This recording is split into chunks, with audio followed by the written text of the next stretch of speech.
साबिक वज़ीर-ए-आज़म इमरान खान ने 27 सितंबर 2019 को अक़वाम मुत्तहिदा की जनरल असेंबली से एक तारीख़ी ख़िताब किया, जिसमें इमरान खान ने इस्लामोफोबी पर खुलकर बात की।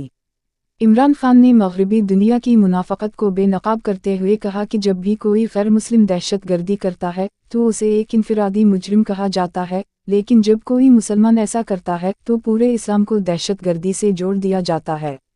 इमरान खान ने अक़वाम मुत्तहिदा पर जोर दिया कि वो इस्लामोफोबी के बढ़ते हुए मसले को संजीदगी से ले, क्योंकि इसके नतीजे में दुनिया भर में मुसलमानों के लिए मुश्किलात बढ़ रही हैं।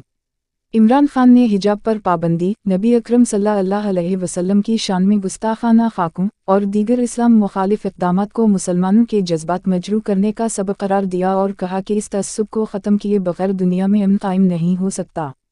मार्च 2022 में पाकिस्तान ने OIC के ताआवुन से अक़वाम मुत्तहिदा में एक करारदाद पेश की, जिसमें मार्च 15 को आलमी यौम इंसदाद इस्लामोफोबी के तौर पर मनाने की तजवीज़ दी गई। यह करारदाद 193 ममालिक पर मुश्तमिल जनरल असेंबली में मंजूर कर ली गई और इन मार्च 15 को दुनिया भर में इस्लामोफोबी के ख़िलाफ़ शऊर बेदार करने के लिए एक ख़ुसूसी दिन के तौर पर तस्लीम कर लिया गया।